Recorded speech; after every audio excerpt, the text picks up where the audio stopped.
자, 해서 먼저 6조 먼저 보시면은요. 6조 제목 뭐예요? Availability, expiry date, and place for presentation. 자, presentation 뭐다?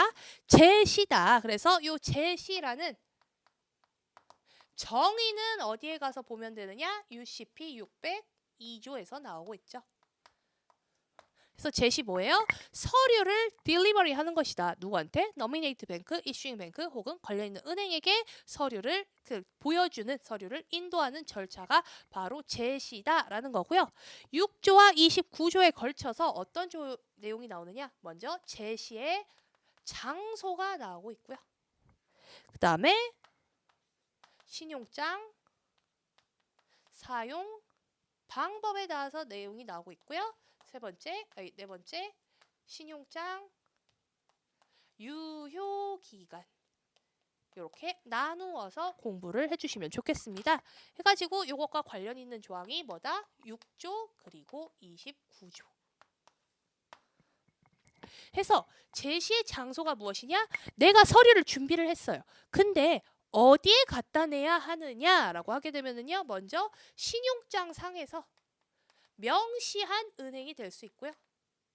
혹은 만약에 신용장에 명시를 하지 않았다라고 하게 되면은 자유은행이 될 수 있다라고 A항에서 얘기를 하고 있습니다.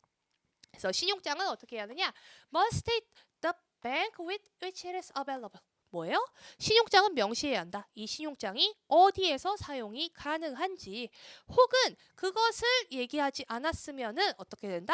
A credit available with the nominated bank is also 여기 말고 만약에 이걸 제시하지 않았으면 any bank 어떠한 은행이든 상관없이 사용이 가능한지 자유롭게 사용이 가능한지 가지고 만약에 명시했으면 그 은행에 가서 제시를 해야 하는 거고요. 만약에 은행이 명시되어 있지 않으면은 아무 은행이나 가서 제시를 하면 된다. 그리고 추가적으로 요 은행들에는 뭐가 추가된다? 발행은행이 추가된다라는 거예요. 즉 무슨 뜻이다? 수익자는 만약에 내가 미국에 있는 바이어와 거래를 했고요. 미국에 있는 바이어가 미국에서 은행을 발행은행으로 지정해서 신용장을 통지를 해왔어요. 근데 내가 우연찮게도 서류 다 준비해서 미국으로 출장 갈 일이 생겼네요. 그러면은 미국에 가서 발행은행에 갖다 제시를 해도 아무런 문제가 없다라는 거예요. 그래서 신용장의 제시 장소는 신용장에 명시되어 있는 은행 혹은 아무 은행 혹은 발행은행이 될 수 있다라는 거고요. 그 다음에 이것과 연관 지어서 여기 D항 2번에 가게 되면은요. Place of the bank with which the credit is available. 뭐예요? 이 신용장이 사용 가능한 은행이 바로 어디다? 제시의 장소다라는 거예요. 그래서 이 제시의 장소는 뭐다? 바로 지정된 제시 은행이 되겠다라는 거예요. 즉 신용장은 은행에 제시를 해야 한다. 그래서 여기 A항과 여기 묶어서 공부해 주시면 되겠고요. 그 다음에 신용장은 어떻게 사용할 수 있느냐라는 것을 B항에서 얘기하고 있습니다. 신용장은 available by side payment, deferred payment, acceptance or negotiation.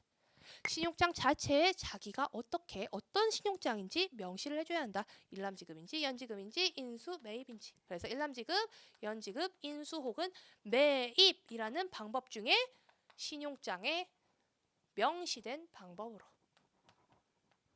사용을 하면 되겠습니다. 그 다음에 중요한 개념이 하나 나오게 되는데요. 신용장의 유효기간이다라는 거예요. 이 신용장의 유효기간은 뭐냐? 이 신용장은 언제까지 지급 이행되어야 합니다. 언제까지 매입이 되어야 합니다. 언제까지 제시가 되어야 합니다. 라고 신용장에 명시가 되어 있는데요. 그것은 모두 뭐로 본다? 그 날짜까지 제시를 해라 라는 날짜로 본다. 해서 제시를 하려면 어떻게 해야 돼요? 수익자는 신용장에 적혀 있는 게 10월 5일이에요. 그러면 10월 5일 이전에 물품을 선적하고 물품을 만들고 물품을 어떻게든 신용장에 제시를 필요한 서류를 모두 갖추어서 그 날짜까지 제시를 해줘야 하는 거고요. 요 날짜는 매우 극히 드문 사유를 제외하고는 연장될 수가 없다. 그래서 요걸 놓치게 되면 어떻게 돼요? 신용장은 이제 사용 불능 상태가 되는 거예요. 내가 지급 확약을 받을 수가 없게 된다. 그럼 어떻게 돼요? 나 돈 못 받아요? 돈을 못 받지는 않죠. 근데 바이어한테 다시 얘기를 해야죠. 내가 신용장을 더 이상 사용할 수가 없어. 다른 방법으로 돈을 지급을 해줘. 은행은 내가 이제 제시기간을 놓쳐가지고 지급 파격을 해주지 않겠대라고 바이어와 별도로 의논을 해야 하는 사이가 되는 거고요. 이렇게 되면은 굉장히 복잡해진다. 그래서 신용장에 제시된 유효기간은 지켜줘야 한다라는 거고요. 그 유효기간을 뭐라고 부르느냐? expiry date다. 그래서 신용장은 반드시 뭘 해야 한다? 제시를 위한 유효기간을 기재를 해야 한다라는 거고요. 요 기재된 유효기간이 뭐 지급을 이행을 위한 기간, 매입을 위한 기간이라고 적혀 있어도 뭐로 본다? expiry date for presentation. 제시를 위한 유효기간으로 본다라는 거예요. 그래서 신용장의 유효기간은 뭘 위한 유효기간이다? 제시를 위한 기간이다. 그리고 추가적으로 29조 한번 봐주시면은요. 29조에는 유효기간의 연장에 대해서 얘기를 하고 있는데요. 이 유효기간은 아까 뭐라고 말씀드렸어요? 굉장히 강제적으로 반드시 지켜줘야 하는 기간이다. 근데 이 유효기간이 연장될 수 있는 사유가 하나 있다. 그게 뭐냐? 공휴일. 내가 저기 미국에서 발행은행이 유효기간을 10월 5일로 정해줬어요. 유효기간을 3월 1일로 정해줬어요. 근데 내가 제시를 하는 곳은 어디냐? 한국이에요. 한국에서 3월 1일은 쉬는 날이다. 근데 내가 막 다 준비를 해서 2월 28일까지 다 준비를 했는데 은행을 딱 갔는데 은행이 닫았어요. 그러면 신용장을 사용할 수 없다라고 하게 되면 그것은 굉장히 불합리하다. 그래서 유효기간이 연장되는 게 언제냐? 공휴일.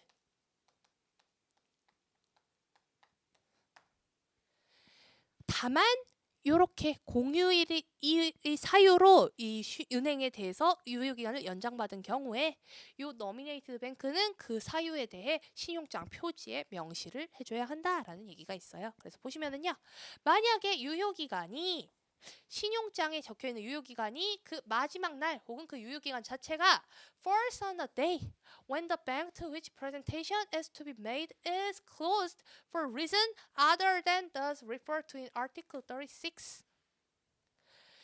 The expiry date or last day for presentation, as the case may be, will be extended to the first following banking day라고 해가지고 36조의 사유를 제외한 어떠한 이유로 은행이 닫는 날이 유효기간의 마지막 날에 해당한다면 그 다음 영업일로 연장된다라고 얘기를 하고 있는 거죠. 이 36조는 뭐예요? 36조는 불가항력을 나중에 보시게 될 텐데요. 천재지변이라던가 폭동이라던가 이러한 불가항력적인 사유로 은행이 닫은 경우에는 유효기간의 연장을 인정하지 않고요. 그러한 사유를 제외하고 그날이 일요일이라던가 공휴일이라던가 이러한 날짜로 은행이 쉬는 경우에는 뭐다? 연장된다. 그리고 그렇게 연장이 된 경우에 어떻게 해야 하느냐? 노미네이티드 뱅크는요 반드시 스테이트먼트 어떠한 진술을 해줘야 합니다. 왜? 3월 1일이 한국에선 쉬는 날이어도 미국에선 아닐 수 있다. 근데 미국의 은행 입장에선 황당하다. 왜 3월 1일까지 해오랬더니 3월 2일에 이거를 받았지? 너네 잘못한 거 아니야? 라고 오해를 할 수 있기 때문에 그 얘기를 해주라 라는 거고요. 그 다음에 추가적으로 이렇게 유효기간이 연장돼도 선적일은 연장되지 않는다. 근데 이 선적일에 대해서는 나중에 어디서 볼 것이냐? 14조에서 같이 볼 건데요. 14조에 뭐라고 하느냐? 선적일은 선적일로부터 21일 이내에 운송 서류가 제시가 되어야 하고요. 이 선적 기일은 뭐다? 물품의 선적을 위한 기일이기 때문에 유효기간하고 상관이 없다라는 거예요. 그래서 이런 것까지 같이 챙겨주셔야겠습니다.